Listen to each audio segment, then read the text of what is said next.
Welcome to the Exceptional Sales Leader Podcast with Darren Mitchell. If you're a sales leader looking to take your leadership to a whole new level, then this is the podcast for you. We'll be exploring tips, techniques, and strategies to help you take your leadership to the exceptional level and allow you to enjoy more money, more meaning, and better sales results.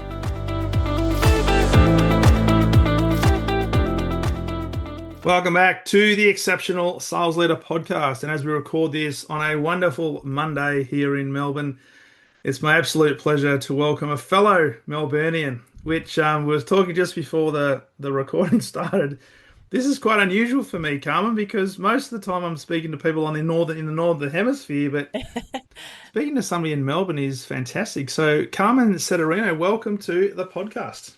Oh, well, thank you for having me, and glad to be the honorary Melburnian on the podcast. Totally understand that we're in a global world now, aren't we? So, which is great. How lucky are we to be able to speak to people all over the world? 100%. And talking about that, it means it's so easy with technology to jump on a Zoom or a Riverside and just be able to talk to people. And it feels like they're in the same room, as long as we've got an internet connection that actually works. Absolutely. And ours is going strong right now, so we're good. So far, so good. So far, so good. So, hey, really looking forward to this, Carmen. You're the founder and performance master at Illuminated Story. You've got an eclectic background in terms of you've been an actor, you've been in corporate, you've been a voiceover person. You do a lot of work now with executives, teams around public speaking and influence, getting people to move from a speaking perspective. So I'm going to love delving into your brain and getting some wisdom and some gold nuggets out of it. That's not just going to help me, but hopefully help the listeners as well. Can you tell us a little bit about the background though? So acting, what got you into acting, and talk about the path that has now led you to an Illuminated Story. Yes, very happy to share that. So buckle up. It's a little bit of a story to bridge everything you've just said together. And it started when I was a little girl. So believe it or not, I was a very shy child and did not ever want to be the centre of attention. Yep. My mum enrolled me in calisthenics. Have you heard of that before? Yeah, my mum used to score calisthenics or assess calisthenics. Oh, yeah. You're very well versed then. Well, I was, I think, 5 years old and enrolled in calisthenics and loved going each week. But at the end of the year, they have a concert, which you would also know if your mum was scoring. And they just thought there was no way that I would get up on that stage. But it turned out that I was up there waving, smiling and having the time of my life, totally at home on stage. So fast forward to I'm 8 years old. I join a local theatre company and, again, absolutely love it. We travel to different schools sometimes when we have productions, and one of the schools we travelled to was my own. And the teachers said to my parents, "Oh, my goodness, we cannot believe that's Carmen up there. She's the shy child up the back of the classroom just doing her work, not disturbing anyone. But on stage, she comes alive and she's got this big voice and she's playing these big characters." So I went on and studied it. I fell in love with it. I did a Bachelor of Performing Arts at Monash University in Melbourne. So for those of you listening overseas, that's one of our major universities in Australia. And I stayed on and did my honours year once I finished my degree, where we did everything theatre. So for my honours piece, my thesis, I wrote a theatre show and then I produced it, directed it, acted in it, and was very happy to get a high distinction for that project. I had to write a thesis report on all the choices I made. So why was the lighting that way at that part? Why did I use sound there? Why was the set design that way, et cetera, et cetera. Now, at the same time, you mentioned that I worked for Reece. So, again, for those of you who haven't heard of Reece, you're probably not in Australia. Reece in Australia, New Zealand, and also in America now, actually. Huge company, and my job was just selling on the shop floor to start with. So I would sell bathroom products, your toilets, your taps, your, big baths, bathrooms became fashionable, and they Mm. still are, in homes. So I would do that as a part-time job while I was at uni. I was selling Monday, Friday, Saturday. When I finished my degree, my boss said, "Oh, can you come and work for us full time?" And I said, "No, I cannot do that because I need to keep my day free for auditions," because I'd also studied film and television separately to my degree, and I had an actor's agent trying to get work. And so my boss said, "Well, if you work for us full time, I'll let you go on auditions when your agent gets them. And if you get some jobs, you can do them. But other than that, you're going to work for us full time." So I thought, well, that's a pretty good deal. I don't have to waitress at nighttime, keep my days free for auditions. This Yeah. sounds pretty good. I ended up being there for 18 and a half years. 18 and a half. 18 and a half years, Wow. yes.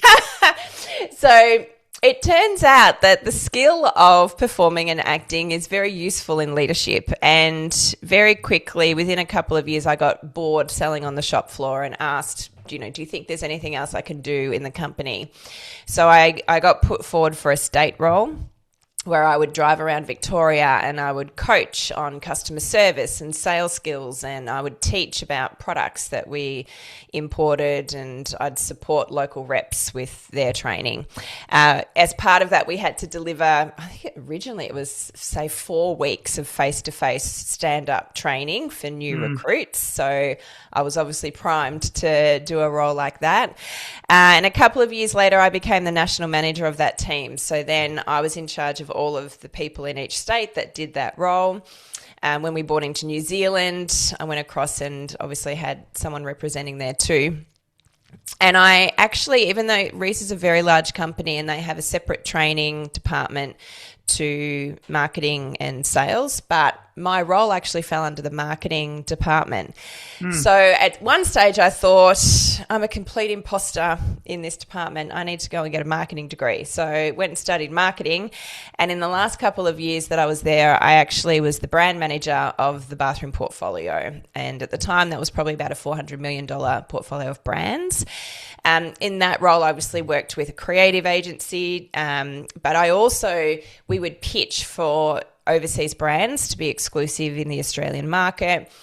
We worked with manufacturers in China, branded products ourselves, and then it was my job to figure out how the sales team was going to sell those products and the stories we would teach them to sell about the brands to talk to customers about. Yeah. So all of that was invaluable. And 7.5 years ago, I decided to leave to start my own business, which is called Illuminated Story. And that's where I've really blended that corporate sales marketing background with the performance background to help thought leaders, speakers globally, and executives deliver keynotes or presentations with impact. Love that. Love that. What a background. What a story. And it's quite unique when you think about it. Yeah. Going from auditioning, writing your own play, delivering it, producing it, acting in it, to then selling bathroom products in an organization, which is quite fascinating. What was it? Moving away from Reece and moving into now your own business, was it the fact that it just ran its natural course, or was there something that was almost like a catalyst to say, you know what, I've got something here that I think the world needs to see, and I can be of bigger value to more people if I start to move into my own area? What was the sort of catalyst to start Illuminated Story for you? Well, to be honest, I think it was, so I'm a very driven person, Yep. and hence why I progressed up throughout the company. And I would say I was there for so long because I kept progressing and or broadening my role, whichever way I went. And I got to a point where I didn't feel like there was anything more for me to do there in terms of me making a really big contribution. Yeah. And none of the roles above me really spoke to me. I'm like, I don't think I really want to do that. So I think it was a combination. At the time, it was probably more out of I like growing, I like growth, so I didn't feel like I was growing anymore. And it took me a while working with a coach to figure out what I wanted to do. And as you probably know and many others would know, when you're on a really nice salary with bonuses and cars and all sorts of things, to leave to start your own business and start at zero is pretty daunting.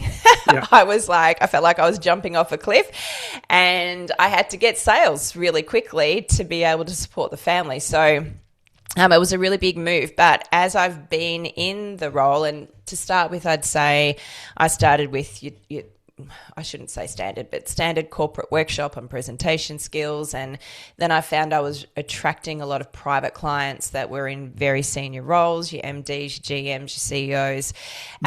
And now I've really lent into the theatre piece and the fact, as you said, that I can write shows for people. And that now I'm working globally with thought leaders and people who are already speakers, as well as people who want to be speakers, but they want to go big. They want to be speaking on the world stages, and they want to create something that just blows people away. They're not just doing your standard presentation. So I think I've lent into it more and more, into that this is my purpose, this is what I'm here for, in answer to your question. But it wasn't I didn't know that in the very beginning when I left, or maybe I was scared of that. Maybe. And I'm a firm believer that everything happens for a reason, and everything you do is getting you ready for a bigger challenge, a bigger opportunity, and you just have to be ready and prepared. As John Wooden says, if you're not prepared for the opportunity when it knocks, it's too late. So make sure you do the preparation first. I'd love to get into some of the nitty gritties of what makes a great presentation versus an exceptional presentation. But if you think about I guess the work that you do, because there's a lot of people who listen to this who have to do presentations on a regular basis. And I've been in corporate for 20 plus years, and I remember sitting, whether it be the sales kickoffs or the company quarterly report or the annual report, and you got the executives standing up, and literally it's a snore fest because they're just going through copious amounts of PowerPoint data, and it's like, you are boring the living hell out of me. Yes. So true. I wanted to ask you, for people listening to this, are there some key macro sort of points that make a presentation stand out? Definitely are. And I've definitely sat through many of those boring presentations myself, probably gave some, to be honest, because unfortunately the corporate world does set you up to fail. It's very standard now that you will produce a PowerPoint deck, and that is used as a document for pre-reading, post-reading, whatever. And it's a document. It's got copious amounts of information on it, and that same document is used to present whatever it is that you're presenting, which really sets you up to fail because people cannot read your PowerPoint slides and listen to you at the same time. Yeah.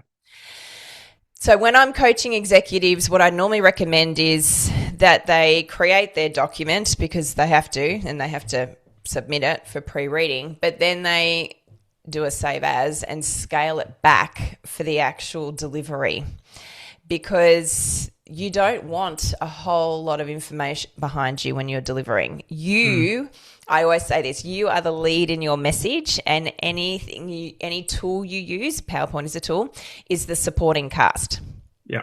But what happens is the opposite. People stand up there and they're pretty much reading their slides. And if they're not reading their slides, they're trying to do the right thing and actually communicate what they want to say.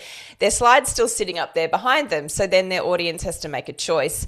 And it will depend on the behavior type of the person in the audience as to whether they're more likely to listen to you or would just rather read what's sitting behind you.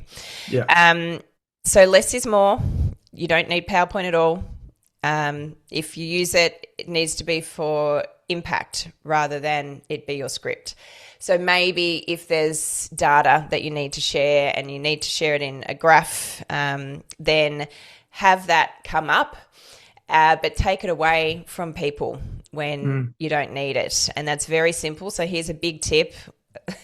All my corporate clients love this. If you're in PowerPoint Live, using actual PowerPoint, if you press B on your keyboard, it will go black, the screen, And when it goes black, you become the center of the message again. And people will come back and look at you and actually listen to what you're Mm. saying. And there's also normally a button on your clicker that will do the same thing. So just doing that would make a difference to anyone that's delivering right now to copious amounts of PowerPoint slides. But the other thing I would say is get really clear. So when you're building your presentation, most people in corporates will spend 99.9% of their time building their slide deck and about 0.1% practicing it, or zero. and the actual speaking out loud of it will happen in the moment, which is never going to make you outstanding. Yeah. Okay, so you need time to actually practice the delivery, because your body language, your vocal tone, your energy, all of those things make up a huge percentage of how you're perceived and whether you're selling. So we spoke before the podcast that you're always selling, and I agree. Whenever you're presenting, you're selling something. Sometimes it is actually a product or a service, but if it's not, it's a mission or a vision or a new direction. It's convincing someone to behave in a different way to how they're behaving currently. Yeah. Yeah, so really your non-verbal communication is just as important as your verbal communication. It's fascinating. As you were talking, I'm thinking I do a few presentation skills programs for sales teams, and I asked them the same question. If your manager came to you on a Friday and said, "Right, Carmen, you've got to do a presentation on Monday afternoon Yeah. to a internal stakeholder group or maybe an external stakeholder group, what would your first thing be that you do?" And it's amazing that the vast majority will say, "I'd start to build the PowerPoint deck," or I would ask, "Is there a template, or is there a PowerPoint deck that's already been done that I can just..." Yes. So true. And I have a process, it's called the 5-star framework, and I will teach people that the first thing they need to do is think about who they're talking to. Which I'm sure you would do the same thing. Who's your audience? What do they care about? What don't they care about? And what outcome do you want? What's your why? Why are you there? Why are you speaking in the first place? Because you need to get that really clear. That's like your navigation system before you start even thinking about your content. Then start thinking about what are the key things I want to say. And I think just let yourself brainstorm, and there doesn't need to be any structure or you don't need to, definitely don't think of the introduction first. Just think about all the things you want to say and then order that content. Then think about how am I going to introduce it and conclude it. And then you can start thinking about your PowerPoint deck if it's necessary. So there's lots of steps before PowerPoint. Absolutely, because half the time, as you said before, you don't actually need a PowerPoint deck, because what a lot of people think is the presentation is the PowerPoint. Yes. And I remember back just before I left Telstra, I was working with the account teams, and they were doing their account plans, and the account teams had to present their account plans to key internal executives. And it was funny because at Telstra, you cannot have a meeting without a PowerPoint deck that's about 2 inches thick. Yes. And so all the executives wanted the PowerPoint decks before the account plan presentation, and said, "Great, you give them that, but you're not going to see the presentation." Because the presentation will be something completely different. That if they didn't see the presentation, the documentation wouldn't make sense. So, but it was like the big paradigm shift, because most people still are thinking, well, the presentation is the PowerPoint. No, it's not. The presentation is you and your message. Yes. How are you going to frame it? And I think the hardest thing is when you're working with people who are not in the exec, who are maybe a level down, and you're teaching them this, but the exec is requiring these strict rules. And so I'll normally say to them, and that's when I say maybe build what they need and then do your second version for the actual presentation, and then I'll say it's up to you and how brave you are, but Yeah. I can guarantee you're going to stand out. You're going to be the one that's not boring in that whole, because they'll be sitting there listening to copious amounts of presentations over hours. But it's up to you whether you want to take the risk and give it a go and see whether people remember you if you do it differently. Well, let's talk about that because a lot of people listening to this will be in positions, maybe in organizations where they do have to present regularly, and Mm, they may be coming up against the corporate structure that say, this is the way we do things, this is our bread and butter, you've got to drink the Kool-Aid. But at the end of the day, in sales, we've got to be able to create a point of difference. What makes us unique? What makes us memorable? Which means mm, we've got to do some things differently. yeah. So the work that you do, particularly in the corporate space, how hard is it for people to embrace that individuality, and how hard is it for you to encourage them to, I guess, take a chance to be different and to stand out? Because you might be open to criticism, Mm. but it's the person who does things differently, who does a memorable presentation, who often are the ones that get the opportunities. Yes, that's so true. Um, I think that people are quite resistant to it to begin with.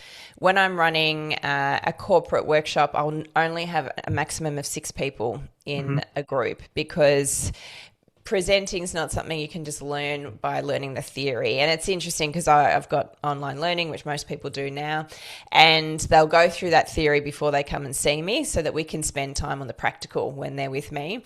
And people will have light bulb moments and be like, oh, this was great and that was great. But they think it's easy. Like once you've just learned the theory, you're like, yeah, it's easy. It makes sense because it is. It's simple. When they go to implement it, that's when it becomes challenging. And then it's like, oh, okay, this doesn't feel normal. Most people will want to start by just introducing themselves. Hi, I'm Carmen. I'm from Illuminated Story. And I'll tell them, don't start that way. That's not interesting. That's not Yeah. hooking people in. Like, let's do something different. Oh, goodness, can I do something different? And internally, they already know who you are. We don't need to hear it again.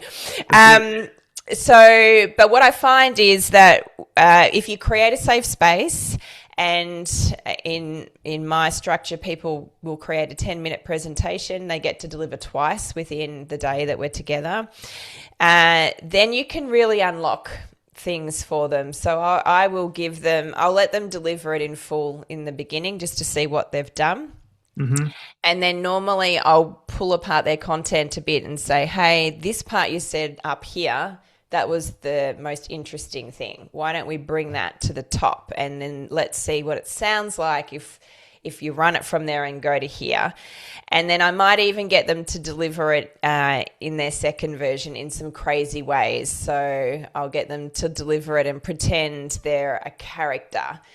So they might have to be Oprah, for instance. And if I'm doing that, it's because I want them to be really high energy and, great. They would never actually deliver it this way, right? Yeah. But it brings something out in them. And normally they're nothing like Oprah, right?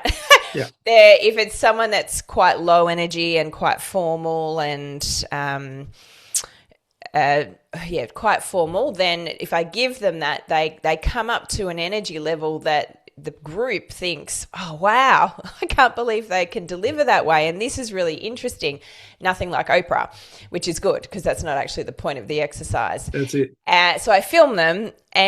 But the most powerful thing I think is they actually get feedback from their peers because I can tell them as many times as I like how that's better because they don't feel good Yes. initially. It doesn't Yes. feel good because it's out of their comfort zone. But when Totally. everyone else in the room saying, oh my goodness, that was incredible. Like that was so interesting and so powerful. And I felt it that time. And I'm going to remember it now. And you should totally do that next time you're presenting. They've listened to that and then they can go watch the recording because I normally just record on their phones so that Yeah. they can see the evidence. And I'll normally say to them, watch it from an audience perspective and then remember how you felt versus how you looked because you got Mm. to work towards feeling good in this new normal that you want to create if you want to elevate how you're coming across. It's interesting, isn't it, that the number of people who stand up and present, they're thinking about themselves and wanting to say the right things or come across in an ethical way. And they're so concerned about, "Oh, are people going to be judging me?" Because a lot of people will say, and I've had it, people standing in front of the room and they've said, I'm so nervous, right? Yeah. And let them continue, but then you'll get feedback from the audience to say, well, how did that person actually sound and look? Mm. And often it's completely different to what the person delivering thinks and feels. Yes. So I love that, seeing it from an audience perspective, but then just remember how you felt, because often how you feel is completely different to how you come across to the audience. Mm. So true. And you're right. The other thing is that people are often better than they think they are too. So there's um, that feeling that people will get up and say, I'm so nervous, I hate this, this is awful. And they just need to hear that, well, you don't look that way. So that's a great start. And you need to look at the tape. I Yeah. call it the tape. That's how old I am. You need to look at the footage to see that you actually come across well. And then I think there's a lot of mindset. You got to work on your mindset. I had a lady once who every time her group got together with me, she'd say, oh, it just makes me want to throw up. I just want to throw up. I just want to throw up. I hate this. I just want to throw up. And one week I said, can I just ask, have you ever thrown up before you've spoken? Oh, no. I said, well, what if you stop telling yourself that you hate it and you're going to throw up? What if you started thinking, I have a really important message to share with the people I'm about to speak to, and it's important that I get it across the best way possible. Mm. And she was like, and it completely changed her. Like from that moment on, she started thinking differently. She didn't turn into someone that just absolutely loved public speaking or anything like that, but she understood, she was in the exec, she understood how important her role was, Mm. and that she did know her stuff and she did have really important information to share with people. And so thinking about the audience, not her, taking that lens off herself, made a big difference to her and makes a big difference to a lot of people. Well, that's the next thing I wanted to ask you, because you look at all of the a lot of the great public speakers, the orators, and many of them are quite introverted by nature, but they have this stage presence and they're captivating. They've got this energy, and it's not an over the top fake it sort of energy. It's a real genuine. They're there to be of service. When you look at the people that you work with, and I know you work with a lot of high caliber people, from a mindset perspective, is there one key differentiation that you see that these people have that people who might be newer to public speaking or wanting to learn the craft of public speaking can grab hold of and start to build the muscle around that can help, Mm. I guess, catapult them in terms of their not so much the capability, but the thinking around the capability. Mm. I think that a lot of the high level people I work with, whether they like it or not, they understand how important it is to work on the skill of Yeah. public speaking. And they're not high level, they're high level for a reason. So they're already driven, they're already disciplined, they already do lots of other things in the other skill sets that they have that has made them who they are in terms of being high level. Yeah. So I think they, once you point it out to them, they can see pretty quickly, oh, she's right. Like, I don't, why am I doing this to myself? This is exactly what they probably even tell other people in other areas that they need to, shift their mindset and think more positively. So I would say they already have the muscle. It's about creating the awareness for them and showing them what they're actually doing to themselves that Yeah. shifts it. Um, and I think for people that are just starting out, if you look to who's been really successful in your business and who the leaders are, you'll find that most of them have had to work on public speaking because they're speaking out to the business. Often leaders are on video now as well, Mm. so video that's going out and being streamed internally. Yeah. Uh, and so if you want to be in those positions, this is one of the skill sets that you're going to have to work on to get there. I think, I think it's that simple. It is as simple as that, isn't it? Yeah. It's interesting. I'm a big fan of the work that Mel Robbins does, and I was listening to a podcast of hers. This is going back a couple of years, which because she used to have a huge amount of anxiety going on to stages, Right. and she did a lot of research and worked with scientists and neuroscientists, and understood that the language that we use just before, say, a public speaking gig is so critical in terms of the chemicals that get released from our brain because the physiological response around fear, anxiety, and excitement is pretty much the same. Sweaty palms, um, tummy sort of turning over, hair on the back of your neck standing up. But Yes. you learn that if I actually start to talk about, I'm so excited about what I'm about to share with this audience, and they're in for a great treat. I'm going to be the best I can be. Would change her physiology so that she would now be in a much better mental state to be able to deliver that service to Mm, the audience rather than make it all about herself. yeah. And I took that and I'm thinking, how many people actually stand up in front of a group, whether it be a small presentation to a marketing team or a sales team, and they spend so much time trying to get the words right. They're so concerned about what people are going to think of them Mm, versus what's my message, right? mm, So what do they need to hear? And I remember I often just say to people, if you're ever nervous about delivering something, just think of service. You're there to be of mm. service to a group. And if you make it about them and less about you, then it takes a little bit of pressure off. Then you can just focus on the message, and most times it'll come across really well.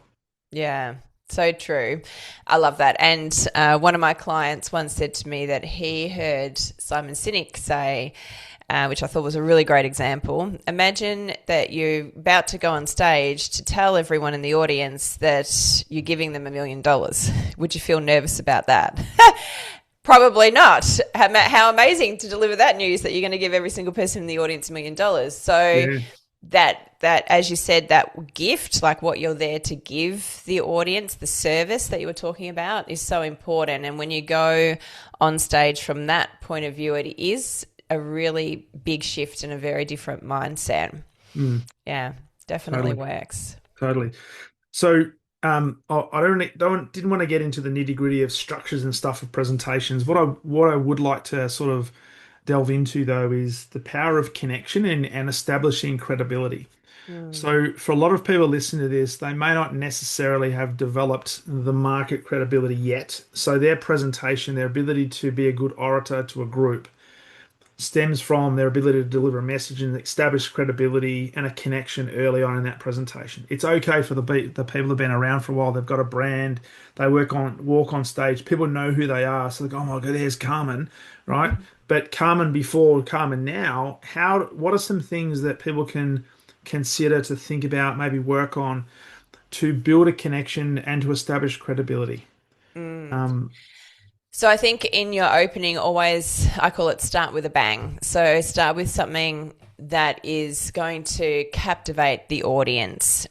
So the very, very beginning, I believe, should not be about you. And if we think about sales, it's the same, isn't it? The beginning of the sales cycle should not be about you. It should be about understanding the customer and what they need before making your offer a lot later on once you build yeah. rapport as well.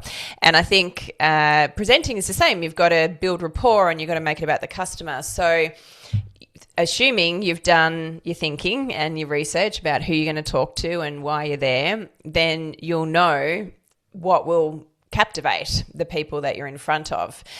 And so to start with a bang, you can do numerous things. Storytelling is always amazing. So starting with a story that's really going to be interesting to the audience, but also falls in line with your key points. Don't just tell a random story. Big statistics or wow factors, an anecdote, a quote, something that they're going to go, ooh, okay, this is interesting. So start with that. And once you've worked through that, let's just say it's a story, you've started telling the story, you can either tell the whole story or you could start telling the story and then you're going to weave it through the whole presentation. Once you've done enough of that, you've started building rapport, you've got people's interest, then if you need to drop any credentials, that's where I would do it. So Mm. don't do it at the very, very beginning, because there was a salesman that I used to work with and he would always say, Carmen, people are mildly interested in you and absolutely fascinated in themselves. Which I always thought, oh, that's really harsh, but I guess that's really true. That's just human nature, It right? is.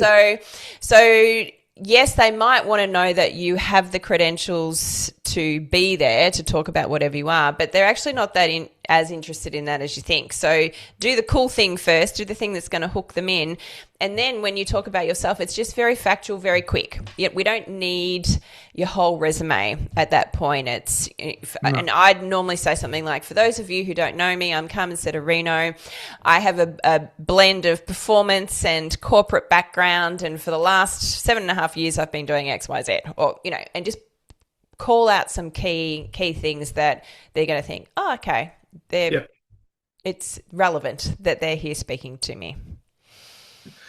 That's fascinating because I'm just, as you were talking, I'm thinking of the people that I've seen present and they spend the first probably 10 minutes of, let's just say, a 45-minute presentation talking about themselves and showing photos of their Yeah. family, their Yes. their cars, all the things they've achieved, their credentials, and I'm sitting there thinking, well, nobody actually gives a two hoots about that. They really don't. They really don't. And they probably think they're ticking all the boxes. So they probably think I'm storytelling, I'm building rapport 'cause I'm sharing about myself, I'm showing I'm vulnerable. But some of that is relevant. It's how you do it that makes a really big difference. And Yeah. so not all stories are equal. Don't tell us about something random that has nothing to do with your key point. It's got to fall in line. I had a client who came to me. He was already in leadership but going for a more senior leadership role, and he didn't get it. So he came through one of my groups with a large company I work with, and he said they had to do a presentation on leadership to get the leadership job. And so he talked about all the things he'd done in business and his core philosophies on leadership, et cetera, et cetera. But he hadn't included any storytelling. And they said, we need to see you can present. But so they actually said, you need to be a bit better presenter to be in this leadership role. So for anyone that's listening that still doesn't think that this is important, this is really important.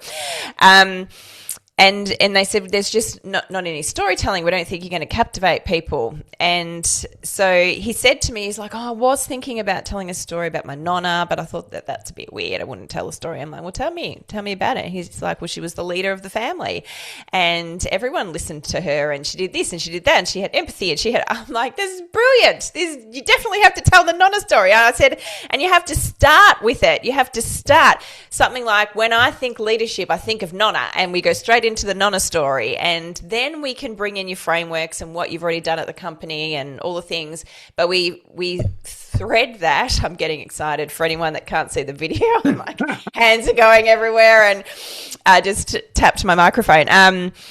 So yes, and then you can thread the story through the core messages, and then people feel that. You can feel that feeling of my nana or my nonna or that family member or that mentor you had that just was the leader to you, that you learnt so much from by default without them trying to be your leader. So he was blown away that day when he, again, got the feedback from the group, listened back to himself. He was like, oh, yeah, wow, like these are poles apart. What I did versus what I'm going to do next time is poles apart. And I just wonder how much of that is program thinking, that stories like that don't have any direct correlation to my work here, but in fact, they have everything to do with what you do here because you're dealing with people and you're invoking emotions. And when people are emotional, they're likely to do things. So you've got to be able to tell that, right? Yeah. Well, I'm sure you've said this before, that we buy emotionally and we justify logically. So we want people to feel when you're presenting, not just be sitting there logically deciding whether something's good or bad. And it's been said that if you're presenting in data and statistics alone, first of all, it's very hard for people to remember that. But people are more likely to pick at statistics and data. So they're automatically, it's a human nature, we're automatically more negative. So we'll think, is that data correct? Where did they get those stats from? How many people were in the pool? What does it really mean? Versus when you're telling a story, people will suspend belief to hear the story. So their judgment is suspended. They're not judging you when you're telling a story. They're just listening with intrigue. and then they get to make up their mind at the end. So Yeah. you've got much more chance of convincing people when you include storytelling. So what do you say to people who maybe have been brought up in a corporate environment where storytelling is not part of the vernacular and it's all about just the data, the process, the diagrams, the statistics, and the numbers? How much resistance do people have? And is there a case to say, literally every keynote you do, every presentation you do, there is an opportunity to weave in a story? Yes, definitely. There is definitely a chance to weave in a story, and you should. And for those that are in very technical industries and very data driven, you absolutely need to know the data. You absolutely need to know your stuff. And when you can tell the story that the data is telling, that is going to convince your audience far more than actually just giving them the raw data. What do you want people to do with the data? And then how do you weave that in, or an analogy or a metaphor or something that's going to speak to them? And often within organisations, there is the technical team or department that need to communicate to, say, the CEO, and the CEO is not necessarily technical. So Yeah. you've got to be able to translate what you know into something that's powerful for people that don't have that same technical background. Yeah. Which means it comes back to your first point that you need to understand your audience, what they're looking for, what's going to resonate with them. And that might be, if you know the people, actually know the people, what sort of behavior style or personality type are they? Are they more of a detailed, are they going to resonate more with a big story, or are they going to be more data driven, and therefore you can tailor it accordingly? But you've got to throw a story in there. You've got to throw some sort of anecdote or some sort of metaphor, something in there to grab people's attention. Yeah. Otherwise, it's just boring numbers. That's so true. And just remember, everyone's human, and humans love stories. Humans Yeah. love stories. And, I'll be working with execs that are going to speak to the board, and it's like this big word, the B word, oh, it's the board, it's the board. I've got to speak to the board. I'm like, just remember, they're all humans. They're all human beings. They also enjoy their sport or enjoy their weekends, or they might have family, or they might have kids. Like, they're human, and humans love stories. So don't think that. I think that when, obviously, there is still context in terms of where you're presenting, but when you become very formal and hold yourself back and don't show any personality or of your own style when you're delivering, then it's very easy to come across very boring. And the board, again, has to listen to multiple presentations within a meeting. Do you want to stand out for a good reason or not?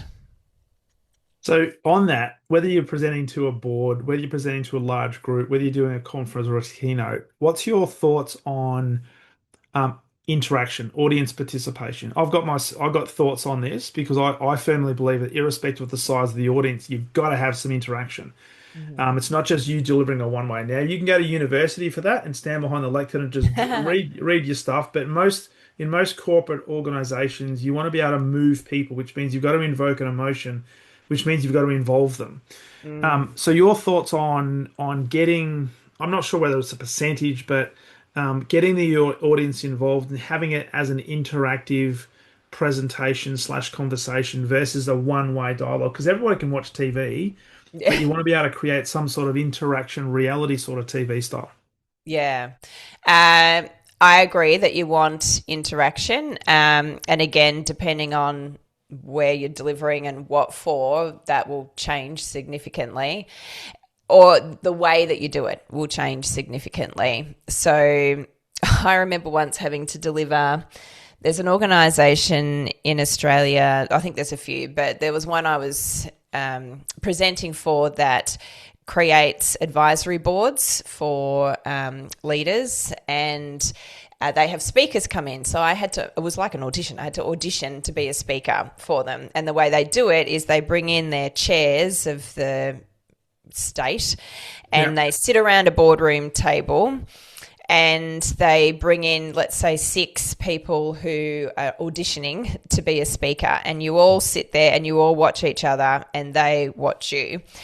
And I was not the first one to speak, and it was horrendous. So again, for everyone that's listening, I got really nervous.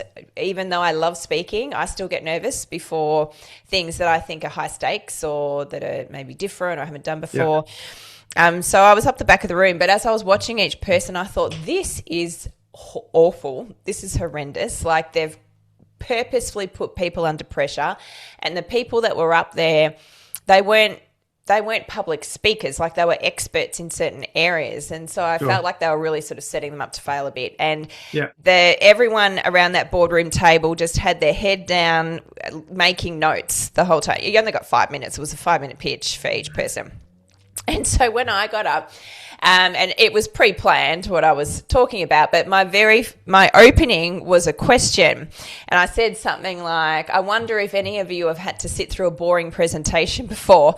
And all of a sudden, everyone just sort of looked up at me, and I said, "By show of hands, has anyone had to?" And they all just cracked up laughing and all put their hands up. And from then on, they put their pens down and just started listening to me, and it was poles apart, but it was an example that a little bit of interaction in this very formal setting was appropriate and kind of just broke the ice and made them more human for a minute. So, look, you're not necessarily going to use that line, but something that's relevant, obviously, very relevant to your presentation. And the other thing I would say is you don't always have to ask for, like, you don't have to do the hands up, or you don't have to get an actual verbal reply to be getting feedback. So sometimes just framing what you want to say as a question rather than a statement, Yeah. it automatically, so instead of I don't know, instead of saying instead of saying you 90% of presentations in corporate are boring, saying, "I wonder whether you've had to ever sit through a boring corporate presentation," but not asking for interaction. Straight away, the person that's listening starts thinking, "Have I had to sit through a boring," because you asked it as a question, whereas before it was a statement. So it's you're not getting that interaction back from the other person's brain. When you frame it as a question, you are.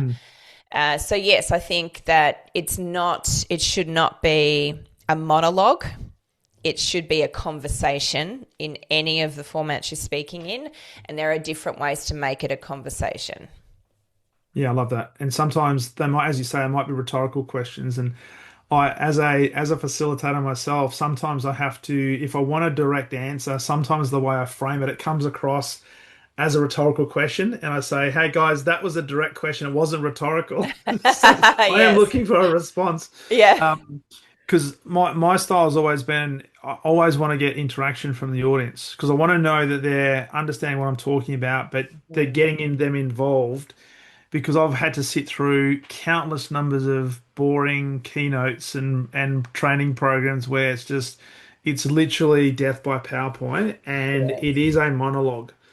And you've got to try and make it interactive because if there's an emotion that's been invoked, particularly when we're talking about selling, you want to move people to take some form of action. They have to feel something in order to want to do something. So Exactly. you've got to get them involved. Absolutely. Completely agree. And interesting that when you are, so the bigger the group, the longer the silence will need to be for you to get someone to respond to you. Because when you're an audience member in a really large group, you can also feel like you don't want to stand out. And so Yeah. you don't want to ask the question. But if you're in a small room with friendly fire, like people that you normally work with, it's more likely you'll get a response quicker. Yes. Yes. So get comfortable with silence too as the speaker. Well, that was the other question I was going to ask because a lot of people are not comfortable with silence, right? So using the power of the pause and putting punctuation in your delivery, Mm. um, the clients you're working with, particularly the ones that have got high stakes on it, how have they grasped the concept of the pregnant pause, but the intentional pregnant pause that they create a little bit of discomfort in the audience, but they're in complete control over what they're doing? Yeah, I think I think the pause is one of the most underutilized tools that people are using. So if I think about clients, even at the highest levels, they before we start working together, they're not using it as effectively as they could be.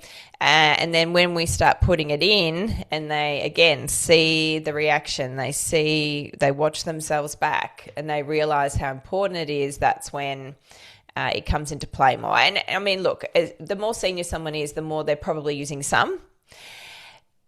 They're possibly not pausing as long as they need to for it to have the impact that it could, or they're not using it as often as they could, but they are using it sometimes. So I like to think of it like a piece of music.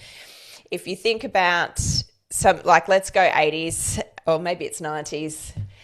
Anyway, most people will know Whitney Houston's I Will Always Love You. It's a big, iconic song. And there's this moment in the song where there's this big gap. So I think there's a drum beat, there's silence, and then it comes back in like with a key change. And if that silence wasn't there, if it just went all the way through, it wouldn't be as dramatic. We wouldn't feel the feeling that we get when we're listening to the music.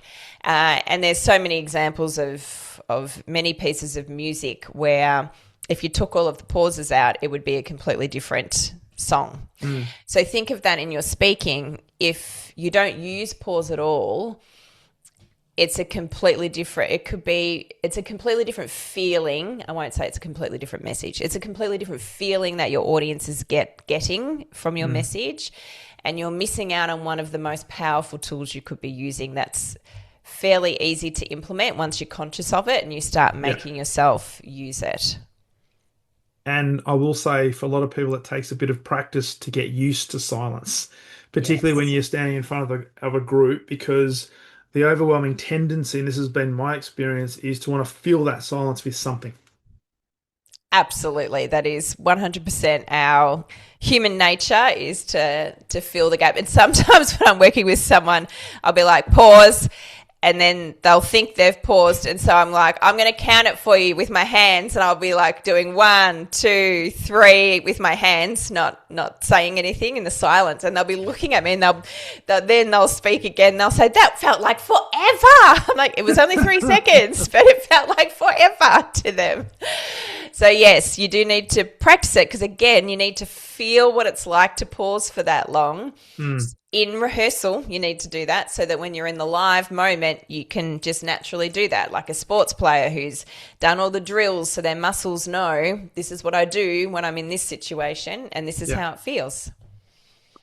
So I wanted to ask you some practical things to follow up to finish off the podcast, just for people to think about what they can implement and start working on. I did have one question around the use of notes. I'm a big proponent of, particularly when it comes to when I do a conference, I'll make sure that they've got lav mics. I don't want to have a podium. There might be situations where a podium is appropriate. I've never actually seen one in my experience, because it's a barrier. But in terms of the use of notes, people who are learning to present. I know rehearsal becomes a big part of that, but what's your thoughts on the notes that you have and how you can use those to good effect? Or do you work with people to get to the point where they know their content so well, they've rehearsed it so well, they can just tell a story because they've got thought prompters or keywords through their presentation? Yes, the second version. So I work with people to the point where they just have the prompts. Even in my corporate workshops where it's quite quick, I teach them a technique. It's called an X-ray, where you have just one A4 sheet of paper. It's ruled up into sections, and then so you have your introduction section, your 3 key points, let's say, and your conclusion section. And then within those sections, you'll have one word or a picture or symbol that represents what you want to say. And then you practice it out loud. So my mantra is practice out loud, or you'll scare yourself with your own voice. So practice out loud until it starts flowing naturally. You don't have to say exactly the same thing every single time. So it's okay that, especially maybe if you're doing like a really big worldwide keynote, then we probably have rehearsed to that point. But in Yeah. corporate, you don't have to say the same thing every time, but you need to know what point you want to get across, and you do need to practice your story out loud, because the first time you tell it out loud, it's generally not going to go great, including myself. It's like, oh, this is a story I want to tell. I know it's a good story, but I didn't tell it very well that time. So what's missing? Like, what else do I need to include, or what do I need to take out? Because I just Yes. rambled on. So yes, and I think because we think in pictures, not in words, so it's much easier when you're up in front of people to remember a map, like a plan, like I was talking about, and some key words and images than it is to remember a script. And I can always tell if someone comes into my workshops and they've spent a lot of time reciting their script, even if they're not looking at it, I'll know. I'll say, did you memorize a script? And they'll Yeah. say, yes. How did you know that? Because unless you're an actor, it's very hard to sound like you're just speaking in the moment when Yeah. you're scripted. Yeah. That's often the difference between a B grade actor and an A grade actor. Yes, The A grade actor becomes the character. The B grade exactly. actor is just reciting lines, and there is a difference. Um, Love that. So, Carmen, as we wrap this up, for people listening to this who might be knowing that they need to improve their presentation skills, their public speaking skills, but they may not know where to start, and we'll give them an opportunity to get access to you shortly. But what are some tips that people could start having listened to this to start to get on the journey towards improving the way they can articulate a message publicly? Is it the planning phase? Is it the recording themselves? Is it getting a video themselves? What are some key practical tips that people could do right now to start improving their level of confidence? Yeah, I think it's all of those things. I mean, so confidence comes with reps. Confidence comes with doing. So start doing presentations. Put your hand up. I had a managing director years ago who worked with me, who had gotten to the point where she was so afraid to speak. She walked out of a meeting room with about 40 people in it when it was her turn because she didn't want to do it. And she pretended she had a phone call. She was the MD. And when she rang me, Wow. she said, I know I can never do that again. Like, I got to fix this thing. And what she had done, so she was an engineer by trade. But early on in her career, she was totally fine. And she'd gotten to Yeah. this point where she couldn't do it. But she had kept delegating the task to others in your team, which you can do when you're in charge. So Yeah. do it, I would say, do the reps. But I would say two things you can do is start figuring out what you want to say and why you want to say it, to who your audience is, before you open a PowerPoint deck. Yeah. That would be number one. And the second thing is start filming what you're doing, or rehearsing and filming it just on your phone. Everyone has a phone that films these days. So do that and watch it back. So my tip is that watch it once to get over yourself, because nobody likes watching themselves, including me, and then watch it again to learn, because there'll be Yes. things you've done that are good. So Yeah. acknowledge that. Yep, that works. I'm going to keep that bit. And this is not working. So what do I need to do to fix it? But unless you start looking at yourself, you're probably not going to improve yourself. Love that. Love that. Um, get over yourself, in other words. It's not about you. It's not Yeah, about it's you. not about you. Exactly. Excellent. Hey, really enjoyed this conversation, and thank you so much for sharing so many pearls of wisdom with the audience. For people who'd like to know more about you and connect with you, and potentially learn how they can get access to you in terms of helping them on their journey to becoming a great public speaker, where's the best place for them to connect? Well, first of all, thank you for having me on, Darren. It was such a pleasure, and also really enjoyed the conversation. I think we could have spoken forever. In terms of where you can find me, I'm at illuminatedstory.com. That is the website. On there, you'll see a masterclass on what a keynote show is for anyone who's wanting to go big and do their big worldwide keynote. And I'm on LinkedIn as well. So Carmen Sederino on LinkedIn. And look forward to connecting. I'm on Instagram and Facebook and all the rest of it too, but you'll find me in those places. And I would assume, because you mentioned before, you've got a podcast about to launch at the end of January as well. So Yes. for people listening to this right now, it's probably early February. So the podcast is up and running. Is that link on your website as well? It will be, and it will be called Beyond the Keynote. So, yes, looking forward. I've interviewed some pretty amazing people from all around the globe. Looking forward to sharing their stories with the audience. Brilliant. I'll put that in the show notes as well. Awesome. Carmen, thank you so much. It's been a great privilege having a fellow Melburnian on the podcast, which is something of a rarity these days. So But good. it was a great conversation, and hey, keep up the great work, and I look forward to continue to share your journey and follow what you do. Fantastic. Thanks, Darren. All the best.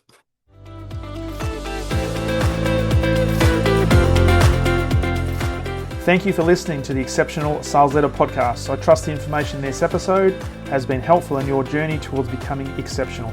And remember, please take the time to rate the show, subscribe to the show so other people can find it, but also if I can help you, jump on my calendar, go to leadwithdarren.com and let's have a conversation about how I can help you along your journey to being exceptional.